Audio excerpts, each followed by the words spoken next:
Le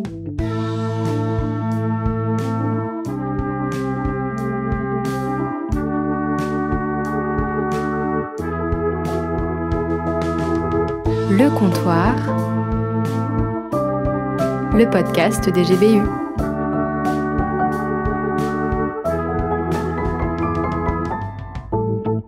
Bonjour. Bonsoir. Où nous étions-nous arrêtés la dernière fois? Ah oui, Noël. Votre relation avec votre famille durant les dîners. Le fait que vous n'aimiez pas trop les fêtes, car trop éphémères. Bon, reprenons aujourd'hui. Mais avant, je dois vous dire que nos tarifs ont un peu augmenté. En ce début d'année, ça sera 72 € la séance. Bon, sauf si vous êtes étudiant.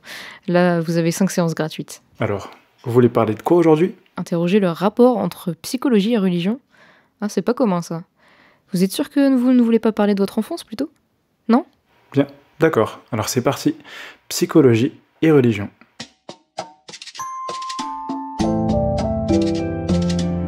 Reportage. As-tu la foi? Non. Un petit peu. Oui. Ça m'est arrivé une fois, quand j'étais vraiment désespérée, mais sinon aujourd'hui je pense pas l'avoir. La foi, oui, mais pas forcément la religion. Je suis plus agnostique, athée. Plutôt non, mais c'est plutôt le terme de foi qui me gêne un peu. Non, pas du tout. Pourquoi? J'avoue que c'est pas quelque chose dont je ressens le besoin. C'est vraiment un truc que j'ai cherché moi-même, que j'ai développé moi-même, mais c'est vraiment personnel. Il m'arrive de me poser des questions, des fois sur l'origine du monde, sur la vie. J'y mets un peu derrière l'idée de croire un peu aveuglément peut-être. Camus disait qu'il fallait forcément, dans sa vie, il faut forcément choisir entre faire le pari pour Dieu ou faire le pari contre Dieu. Et étant donné qu'il n'y a pas de preuve manifeste de l'existence de Dieu, je préfère me dire qu'il n'existe pas et vivre ma vie en tout cas comme s'il n'existe pas. Et j'ai baigné là-dedans depuis que je suis tout petit et encore aujourd'hui je pratique, donc ouais, ça se transmet à travers la pratique. Il y a beaucoup de choses dans les religions avec qui je ne suis pas d'accord. Est-ce que tu penses qu'il y a des raisons d'avoir la foi ou des raisons de ne pas avoir la foi?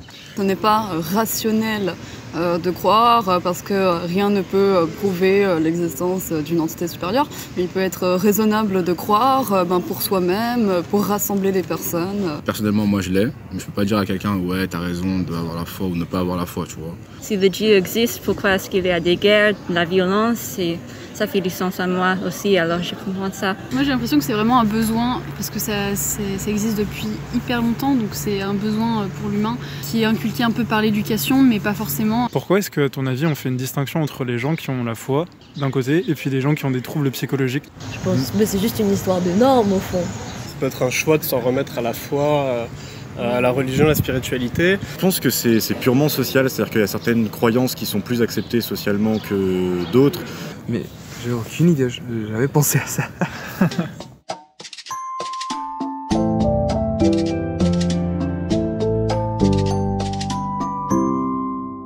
J'ai l'impression que la réponse était un peu qu'en gros, il n'y a pas tellement de raisons, valables ou rationnelles, d'avoir la foi. Par exemple en se fondant sur des raisonnements, etc., mais plutôt des raisons pragmatiques. En un sens, qu'importe le flacon, pourvu qu'on ait l'ivresse. De façon générale, l'humain aurait un besoin de comprendre le monde qui l'entoure et de se comprendre lui-même, comprendre la raison et le but de son existence, en fait, qui se traduit par un besoin de croire, selon plusieurs. Et la religion est un flacon qui permet d'y répondre selon toujours plusieurs personnes, même si ce n'est que pour un temps. On poursuit la réflexion avec Manon, qui a fait des études littéraires à Lyon. D'ailleurs, Manon, tu m'as dit qu'il y avait souvent de drôles de personnalités qui passent sous ta fenêtre, non? Le cinéma au comptoir.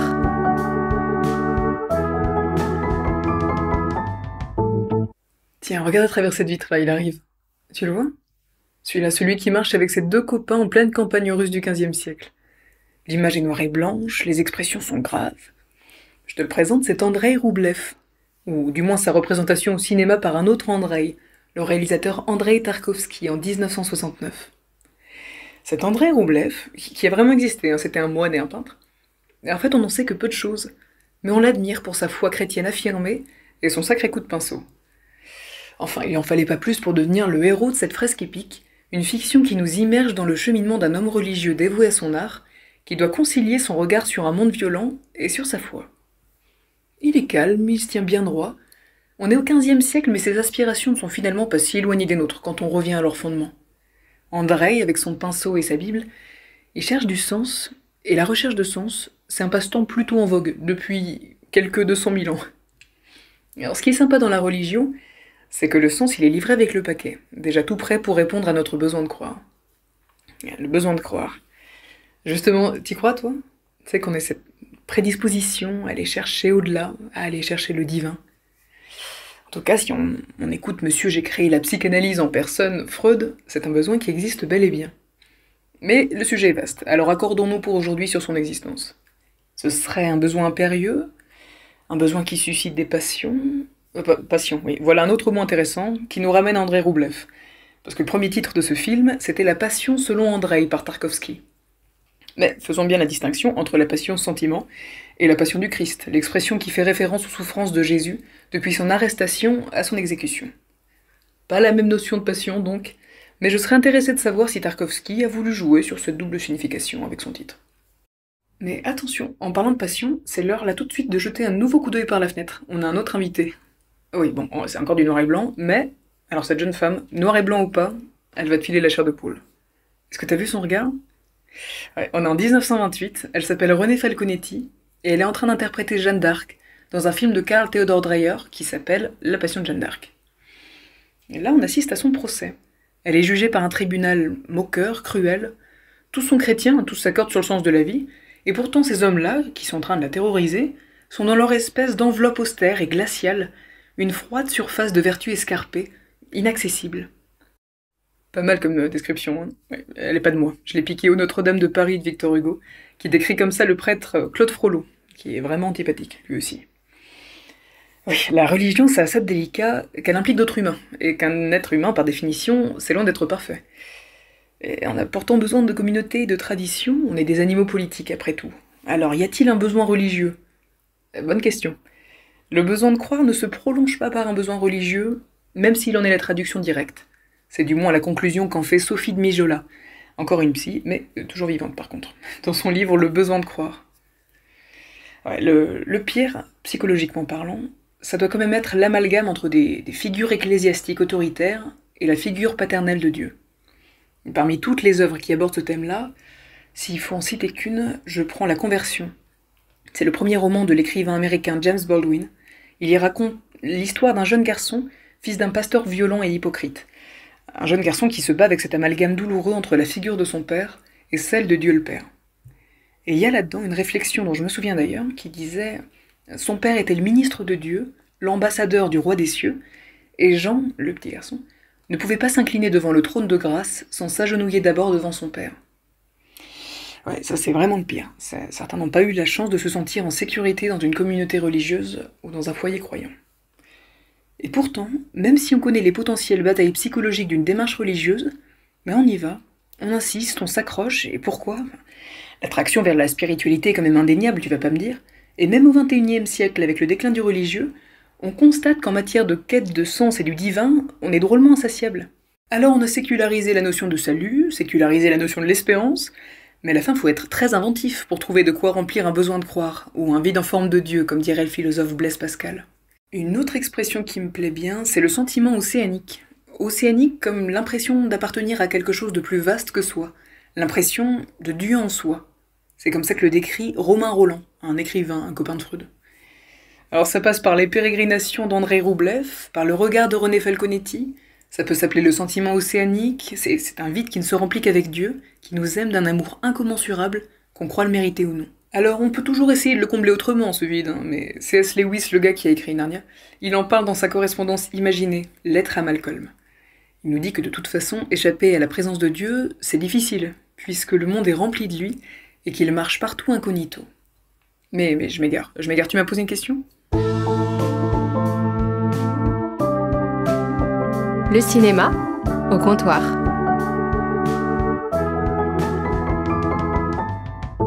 Merci Manon.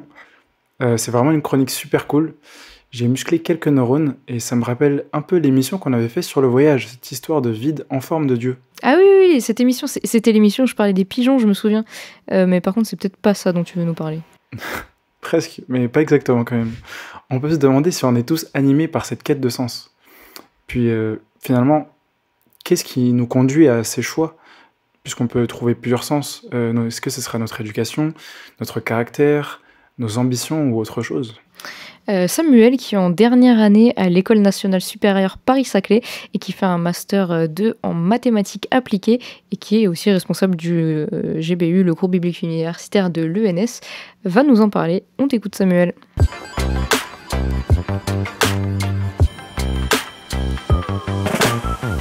Discussion au comptoir. Salut à tous. Est-ce que ça vous arrive de vous demander si vous êtes légitime pour parler sur un sujet? Vous préférez vous fier à l'avis des autres plutôt qu'au vôtre? Si vous avez répondu oui, c'est que vous êtes sûrement quelqu'un d'anxieux. Sachez que vous êtes précieux. Personnellement, j'ai plutôt le problème inverse, l'hyperconfiance. Par exemple, je suis le type de personne qui s'improvise expert sur un sujet, alors que je n'y connais rien. Ou le genre de gars qui remet toujours les conseils qu'on lui donne en question, car je pense que je suis un être exceptionnel auquel les lois de la nature font exception. Si on me dit qu'une porte est fermée, j'essaye quand même de l'ouvrir, juste au cas où. C'est seulement que très récemment que j'ai commencé à comprendre que mes amis anxieux et que mes amis anxieux ont commencé à me comprendre. Pendant le 2e confinement. Aujourd'hui, j'ai envie de vous partager ce que j'ai pu apercevoir sur les différentes manières de réfléchir, entre comportements anxieux et hyper confiants. Car en essayant de comprendre ces comportements, on révèle la tension fondamentale entre croyance et expérience dans notre appréhension du réel. Concrètement, est-ce que le ressenti des autres reflète la réalité ? Ou est-ce simplement la croyance de ce qu'ils ont vécu?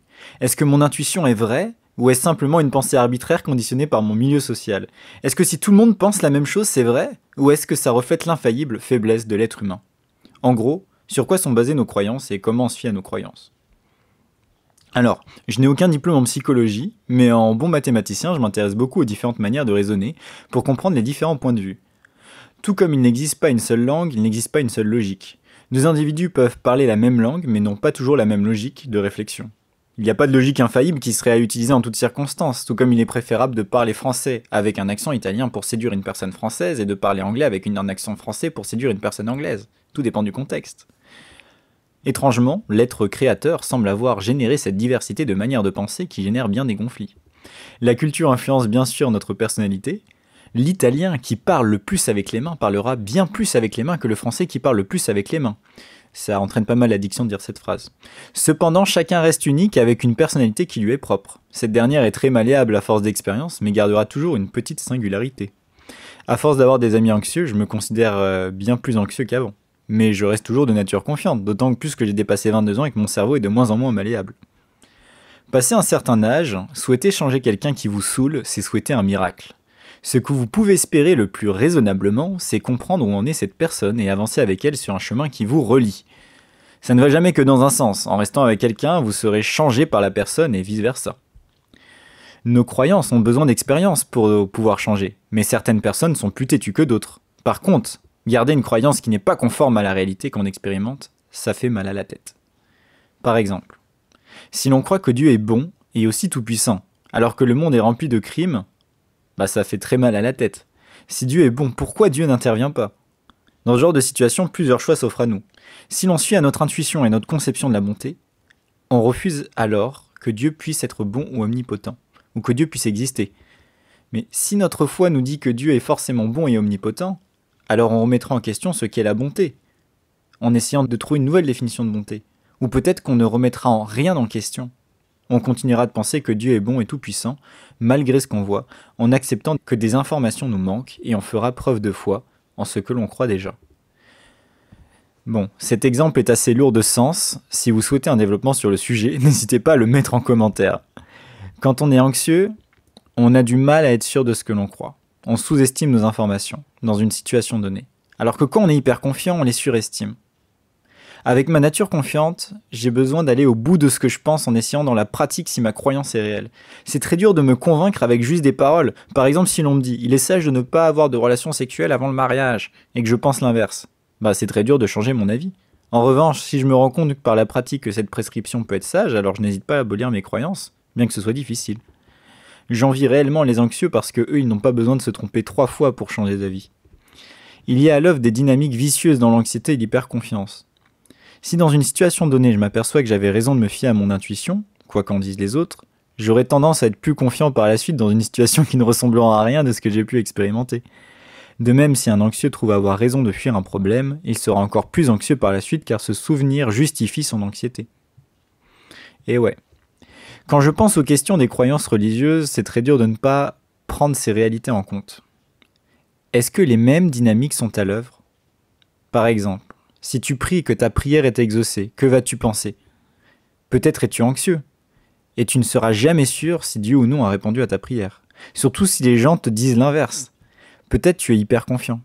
Est-ce que tu vas refuser d'y croire ou être indécis pour éviter les problèmes de l'existence de Dieu ? Est-ce que tu vas y croire profondément parce que tu cherches un signe pour te rassurer ? Il n'y a pas de bonne réponse. Il manquera toujours des informations. Hyper confiants comme anxieux sont appelés à faire preuve de foi pour sortir de leurs croyances face aux expériences que la vie leur offre. Oui, il est possible d'avoir tort. Oui, il est possible que les autres aient tort. Oui, on est souvent forcé de choisir sans vraiment savoir. Mais quel choix ferons-nous ? Où placerons-nous notre foi ? Sur quoi se baser ? Qui choisirons-nous de croire ? Accepterons-nous les réalités qui nous dérangent ? Ou nous réfugierons-nous dans celles qui nous arrangent ? Bisous.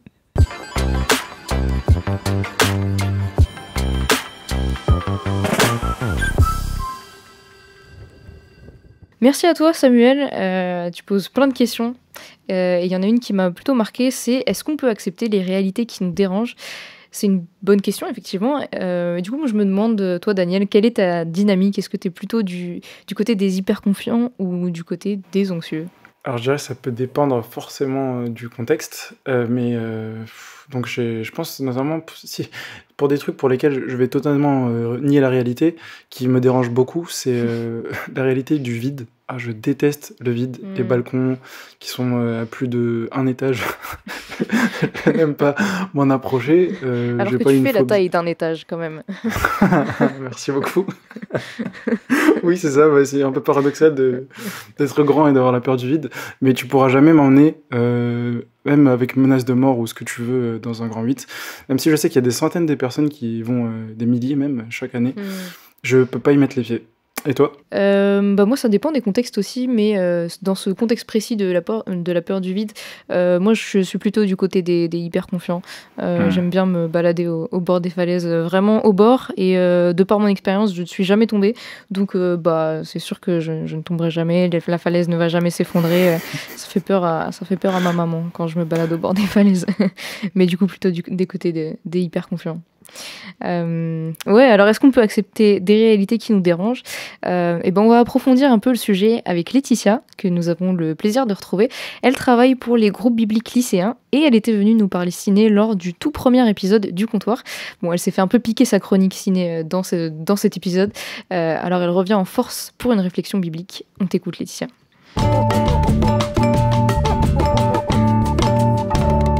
La Bible au comptoir. Avez-vous déjà eu des problèmes de cœur ? Après avoir constaté que l'attirance était à sens unique, l'impossibilité d'arrêter de penser à l'autre, toujours et encore. Le cœur est bloqué. Qu'est-ce qui obsède notre cœur ? Un proverbe de la Bible nous dit ceci. Tout comme l'eau reflète un visage, le cœur de l'homme reflète l'homme. Tout est une question de problème de cœur. Et je ne parle pas uniquement de nos histoires d'amour ratées, je parle de toutes nos interactions et agissements. Qu'est-ce qui obsède notre cœur ? Il y a quelque chose dans notre cœur qui nous retient, nous tient, nos pensées, nos émotions, nos désirs. En termes de psychologie, on dit que ces émotions ou pensées ont une influence sur notre comportement et notre corps. Et vous savez quoi ? Aussi incroyable que ça puisse paraître, c'est aussi ce que dit la Bible. Je vous propose de regarder un texte écrit par un homme nommé Jérémie, dans l'Ancien Testament, la première partie de la Bible. Il a écrit ce passage dans une période où Israël voulait se rebeller contre son protecteur, l'Assyrie, le pays. Puis contre Babylone, mais aussi contre Dieu. Il avertit les hommes et il parle du cœur de l'homme. Allons-y, petit plongeon dans le cœur humain. Le péché de Juda est écrit avec un burin de fer. Il est gravé sur la tablette de leur cœur avec la pointe de diamant et sur les cornes au coin de leurs autels.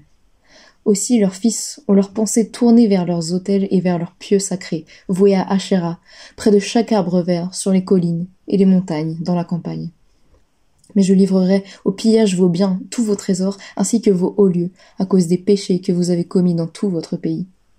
Tu te dessaisiras du patrimoine que je t'ai donné, et de vos ennemis. Je vous rendrai esclaves dans un pays qui vous est inconnu, car vous avez attisé le feu de ma colère, il sera embrasé à tout jamais. Voici ce que déclare l'Éternel. Malheur à l'homme qui met sa confiance en l'homme, et qui fait des moyens humains la source de sa force, mais qui détourne son cœur de l'Éternel. Il est comme un buisson dans le désert, et il ne verra pas arriver le bonheur. Il aura pour demeure un aride désert, une terre salée où n'habite personne. Heureux soit l'homme qui met sa confiance en l'Éternel, et qui fonde sur l'Éternel toute son assurance. Il sera comme un arbre planté près d'un cours d'eau, qui étend ses racines vers le ruisseau. Il ne redoute rien. Lorsque vient la chaleur, ses feuilles restent vertes, il ne s'inquiète pas pendant l'année de sécheresse, et il ne cesse pas de produire du fruit. Le cœur est tortueux, plus que toute autre chose, et il est incurable. Qui pourrait le connaître? Moi, l'Éternel, moi je sonde les cœurs, je scrute le tréfonds de l'être, pour donner à chacun ce que lui auront valu sa conduite et les effets de ses agissements. Semblable à la perdrix qui a couvé des œufs qu'elle n'a pas pondus, et l'homme qui amasse des richesses acquises injustement. Au milieu de sa vie, sa fortune le quitte et il montre finalement qu'il est un insensé. Il est un trône glorieux, élevé dès les origines, c'est là qu'est notre sanctuaire. Ô Éternel, toi l'espoir d'Israël, tous ceux qui t'abandonnent seront couverts de honte. Oui, ceux qui se détournent de moi vont à leur perte parce qu'ils ont abandonné la source des eaux vives qu'est l'Éternel. Guéris-moi, Éternel, et je serai guéri. Oui, sauve-moi, et je serai sauvé, car c'est toi que je loue.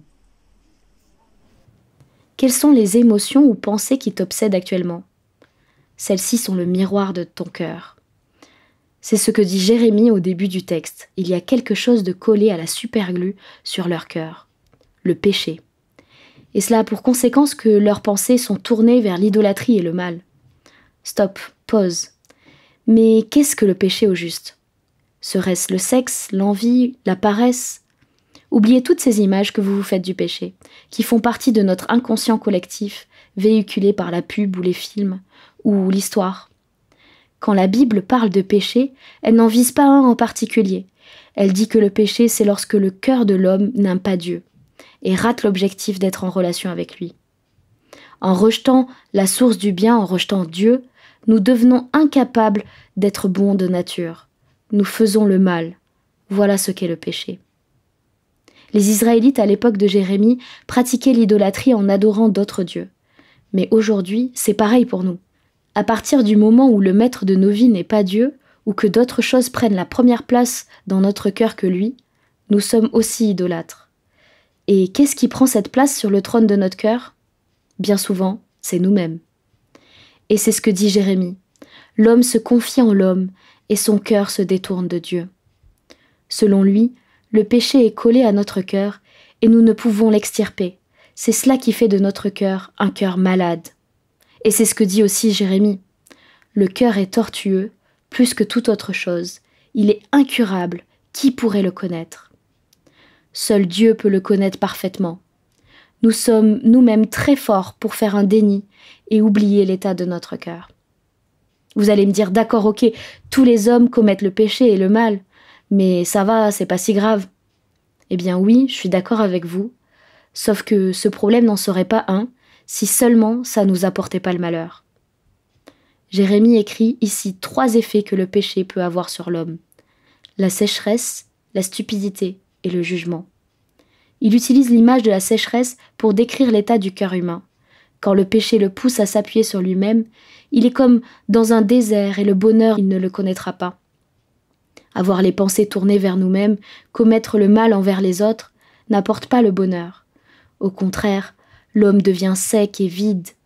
Même s'il peut être heureux à un temps T, il ne sera jamais alimenté par la source de la vie, et il ressentira peut-être un vide dans son cœur, dans son âme. Si seulement le péché n'apportait pas le malheur.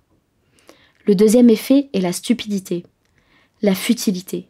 Pour cela, il utilise l'image d'un oiseau qui passe son temps à couver les œufs qu'il n'a pas pondus. L'homme est accusé d'acquérir des richesses injustement. Et pourquoi est-ce futile? Parce que cela peut disparaître à tout moment. Il suffit d'imaginer une faillite ou une crise financière et pouf, la richesse a disparu. À quoi bon placer son bonheur sur des valeurs éphémères qui ne viennent même pas de nous? Et ça marche aussi pour la nourriture, la richesse, la famille, les amis, la santé et les loisirs. Un jour, à tout moment, cela peut disparaître. Et que nous restera-t-il ? Que restera-t-il de ce sur quoi on a placé notre bonheur ? Si seulement le péché n'apportait pas le malheur. Le troisième et dernier effet est le jugement. Pourquoi le jugement ? N'est-ce pas trop drastique comme méthode ? Qui est ce Dieu qui punit ? Le cœur de l'homme a le péché collé à la superglue et ça le pousse à faire un bras d'honneur à Dieu, tout en faisant le mal sur terre. Dieu ne serait-il pas un Dieu laxiste et sans amour s'il laissait les crimes des hommes impunis ? À l'inverse d'un parent qui n'aime pas ses enfants, il les laisse faire tout ce qu'ils veulent. Dieu aime l'humanité. Le jugement contre le péché va arriver cependant. Quelqu'un va devoir payer le prix des crimes contre l'humanité, de ce crime contre la déité. Si seulement le péché n'apportait pas le malheur. Tout est un problème de cœur. Le cœur de l'homme est tourné vers lui-même et le mal. C'est une calamité pour toute l'humanité qui a ce cœur malade. Mais Jérémie l'annonce, il y a une solution à ce problème de cœur. Il faut rechercher la source de la vie. La source d'eau vive qui nous fera renaître, comme un arbre vert qui va porter de bons fruits. L'espoir est là. Non seulement l'homme, en s'approchant de Dieu, peut retrouver la source du bonheur, mais aussi la paix, et il ne s'inquiétera plus de son avenir. Si l'homme pouvait faire ce constat du cœur malade par le péché, et désespéré de cette situation, Jérémie, lui, en est certain, c'est Dieu qui apporte la guérison. C'est lui le médecin de nos cœurs. Il en est persuadé, Dieu peut sauver notre cœur. Et il se trouve que quelques chapitres plus loin, Jérémie écrit une prophétie de la part de Dieu à ce sujet. Je cite : « Après ces jours, déclare l'Éternel, je placerai ma loi au plus profond d'eux-mêmes. Je la graverai sur leur cœur. Et moi je serai leur Dieu. Eux, ils seront mon peuple. Ils n'auront plus besoin de s'enseigner l'un l'autre en répétant chacun à son compagnon ou son frère. Il faut que tu connaisses l'Éternel. Car tous me connaîtront, des plus petits jusqu'aux plus grands. L'Éternel le déclare. Car je pardonnerai leurs fautes, je ne tiendrai plus compte de leurs péchés. » Dans cette prophétie, la guérison du cœur de l'homme sera possible. Les hommes auront envie de suivre Dieu et le mal sera pardonné. Cette guérison est arrivée lorsque Jésus est venu sur terre. Il s'est présenté lui-même comme un médecin. Il dit : « Ce ne sont pas les bien portants qui ont besoin de médecins, mais les malades. En effet, je ne suis pas venu appeler des justes, mais des pécheurs. » Jésus est venu sauver ceux qui se reconnaissaient malades du cœur. Il est mort à la croix pour payer le prix de la punition qui était à l'origine pour nous. Il a pris ce jugement sur lui pour que notre cœur soit renouvelé et que nous vivions auprès de la source d'eau vive. Tout est un problème de cœur. Nos pensées et nos désirs sont dirigés vers le mal et vers nous-mêmes. Et la solution, c'est de se tourner vers celui qui a payé le prix pour nous guérir, pour que nous puissions être en paix. Alors, allons-nous reconnaître que nous avons besoin d'un médecin ?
Merci à Laetitia pour cette réflexion biblique qui nous a fait bien réfléchir sur nos certitudes et sur notre cœur.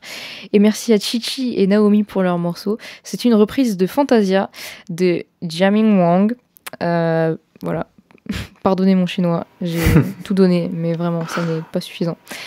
Pour l'effort. Merci. Elle nous explique pourquoi elles ont choisi ce morceau pour cet épisode du comptoir. Et voici ce que dit Chichi. Le début est un peu mystérieux. Ça représente la psychologie et les religions du monde. Ça suscite souvent notre curiosité, mais c'est pas toujours clair, et parfois un peu sombre. Puis la contrebasse introduit le thème, la recherche. On recherche les réponses pour beaucoup de questions par rapport à la vie, à l'univers, aux souffrances. Ensuite, il y a les questions-réponses entre le guzheng et la contrebasse. Ça représente notre recherche et les réponses qu'on a. Parfois, on a l'air certain, parfois, on a des doutes. On est entre les deux. La fin représente cette impression d'être dans un cercle. Et Naomi, qui rejoint ce que dit Chichi, elle nous dit que l'approche, elle change pas mal de ce qu'on a l'habitude d'entendre et d'écouter de nos jours. Très souvent, on aime se retrouver dans un confort auditif, avec un schéma narratif simple, organisé, présentant un début et une fin. Et si l'approche est pas celle attendue, cette pièce propose autre chose qu'un simple discours. Elle propose plutôt un univers de textures, de couleurs et de questions sans réponse. Elle dit « Je trouve qu'il en est un peu de même de notre vie spirituelle.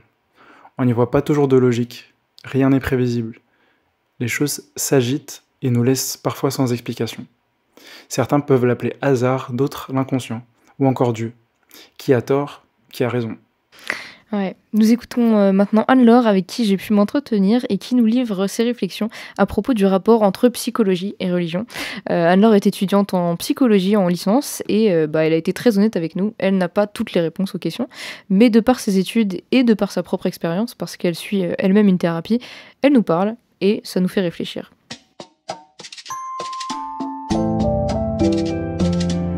Reportage. Bonjour Anne-Laure, merci d'avoir accepté cette interview. Tu es étudiante en L3 de psychologie à l'université de Paris 13. J'ai vu une citation de Freud qui disait que le spirituel est soluble dans la psychologie. Et je me demandais ce que tu pensais de cette citation. Je pense qu'il y a ce bail de... Il y a l'aspect psychologique chez l'humain, qu'on a tous, c'est-à-dire qu'on est nous, on a notre pensée, et on a forcément à un moment donné une spiritualité qui existe, qui conçoit, parce qu'il y a quelque chose qu'on n'est pas capable d'expliquer, c'est qui on est, et pourquoi on est là, et pourquoi c'est pas quelqu'un d'autre. La spiritualité est effectivement soluble dans la psychologie, parce que le fait qu'on ne sache pas expliquer ça, fait que on va forcément penser à des choses immatérielles à un moment donné. Et tout ce qui est immatériel, j'ai tendance à le relier à la spiritualité, du coup. Je vois pas comment un psychologue peut faire abstraction de la spiritualité, ne serait-ce que parce que dans son exercice, il sera confronté à des personnes qui ont une spiritualité, qui ont des croyances, et c'est pas possible de faire comme si ça n'existait pas, même si toi, en tant que psychologue, t'es athée. Est-ce que tu penses que la psychologie fait la différence entre quelque chose qui serait juste du domaine de complètement l'illusion ou d'un trip personnel, d'une croyance? Là, j'ai envie de te dire que logiquement, un bon psy, il est quand même censé prendre en compte ce que la personne te raconte et pas le remettre en question. Donc si le mec te dit qu'à Saint-Lazare, il y a un dragon femelle et un dragon mâle, t'es pas censé lui dire non, tu vois. Tu peux pas lui dire non parce que ça fera que de le remettre contre toi. Après, j'avoue, c'est une question que je me pose des fois pour moi-même. Parce qu'il y a des moments, tu sais, j'ai quand même pas mal d'amis qui sont croyants. Et je me dis, mais ces gens-là, ils ont la foi. Et moi, je suis pas athée. Moi, je suis pas là en mode, non, Dieu, il existe pas. Parce que j'en sais rien, j'ai pas de preuves. mais tu sais, je me dis, donc il y a plein de gens autour de moi qui ont la foi. Et des fois, je me dis, j'aimerais bien que ça m'arrive. Parce que eux, j'ai l'impression que ça leur change grave la vie. Et moi, non. Mais je me dis, si un jour j'arrive et je vais voir ma psy, et je lui dis j'ai décidé que j'allais croire en Dieu et je lui accorde ma foi, tu vois. Je sais pas ce que ma psy elle va penser de moi. Après, ça dépend aussi de l'intensité, parce qu'il y a effectivement, je pense, des personnes qui sont tellement à fond qu'elles se créent, tu sais, genre, dans la schizophrénie, par exemple, t'as ce qu'on appelle les délires mégalomaniaques. Et ça consiste dans le fait que les gens puissent se considérer un peu comme des messies, comme des Jésus. Et dans ce cas-là, ça prend une dimension qui est complètement disproportionnée, tu vois, qui fait sens pourtant dans la tête de la personne, mais qui est complètement disproportionnée et c'est compliqué, tu vois. Ouais. Ça dépend vraiment de la situation, ça dépend du contexte. Qu'est-ce que tu dirais que la psychologie cherche à résoudre chez les gens ? Globalement, on vise à essayer de rendre la vie des gens, je dirais pas plus simple, parce que c'est pas forcément le cas, mais à répondre en tout cas à la demande de quelqu'un, jusqu'à ce que la personne décide qu'il n'y a plus besoin d'aide. Okay. De ce que je vois dans ma thérapie et de ce que j'ai l'impression un peu de comprendre, c'est surtout ça. Enfin, tu sais, genre un psy, il va pas intervenir dans ta vie. Tu viens vers le psychologue et il t'apporte quelque chose parce que tu lui as demandé. Mais tant que tu lui fais pas la demande, il est pas censé venir. Est-ce que tu penses que la psychologie, en dehors d'essayer de comprendre justement des problèmes de santé mentale, ça peut justement être du coup cette recherche de qui je suis, qu'on retrouve aussi dans la religion, qu'est-ce qu'est mon identité Je pense que oui, ça se retrouve clairement, et je pense qu'il doit y avoir la moitié des étudiants qui sont là juste pour ça. Et je pense que tous, enfin je veux dire, tu sais, même quand je vois ma psy, des fois elle me rappelle que je fais de la psycho et que je le fais forcément pas pour rien, et je suis d'accord avec elle. Mais je pense que c'est pas exactement le même point de vue que quand on est croyant et qu'on croit en Dieu et que ça nous apporte quelque chose de manière individuelle. Je pense que quand on croit en Dieu, on est plus dans un truc en mode ça nous élève, à la fois ça nous fait grandir et à la fois ça, tu sais, le terme élévation, pas élevage mais élévation plutôt, alors que la psycho ça fait pas forcément une élévation comme ça, mais ça t'apporte plein de petites connaissances sur toi. Est-ce que tu considères du coup la psychologie comme une vision du monde ou comme une science ? Je pense que c'est une science. Okay. Je pense pas que ça puisse avoir le même impact dans la vie que quelqu'un qui est religieux, qui est croyant. Tu sais, la religion, je vois ça un peu comme ça englobe, ça t'englobe. Genre, c'est une sorte de seconde peau qu'on te met, enfin que tu te mets, que tu acceptes de te mettre, parce que c'est le choix que t'as décidé de faire. La psychologie, c'est pas ça. La psychologie, c'est un mode de pensée. C'est une manière dont tu vas percevoir les choses. Effectivement, la religion, c'est aussi une manière de percevoir les choses, je pense, mais c'est pas exactement la même chose, tu vois. Je crois pas en Freud. Ouais. Genre, je pourrais, mais non, tu vois. Enfin, c'est pas exactement la même chose. Merci beaucoup, alors, d'avoir accepté de faire cette interview. De rien. C'était un plaisir.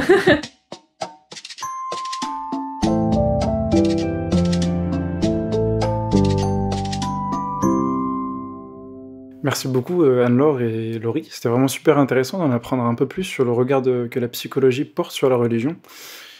Finalement, donc, le psy va probablement prendre en compte les croyances du patient, lorsqu'il en a, comme un moyen, comme un autre, de répondre aux besoins de comprendre le monde et de se comprendre soi-même. D'ailleurs, c'est à cette aspiration-là que la psychologie cherche à répondre en partie. On peut rechercher du sens dans la religion à cause de la quête de sens qui anime souvent les êtres humains, le besoin de comprendre le monde et de se comprendre.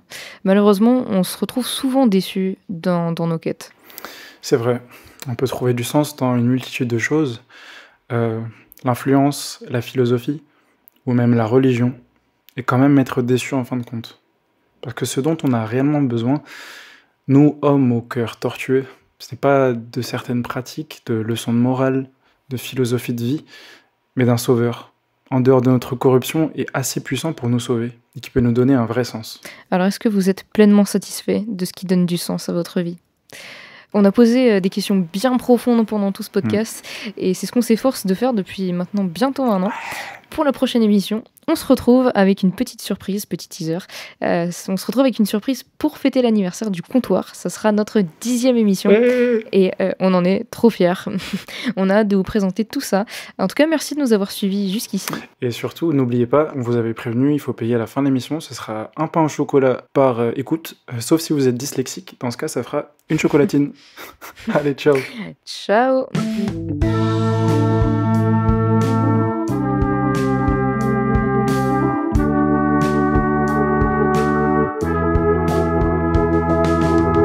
Le comptoir,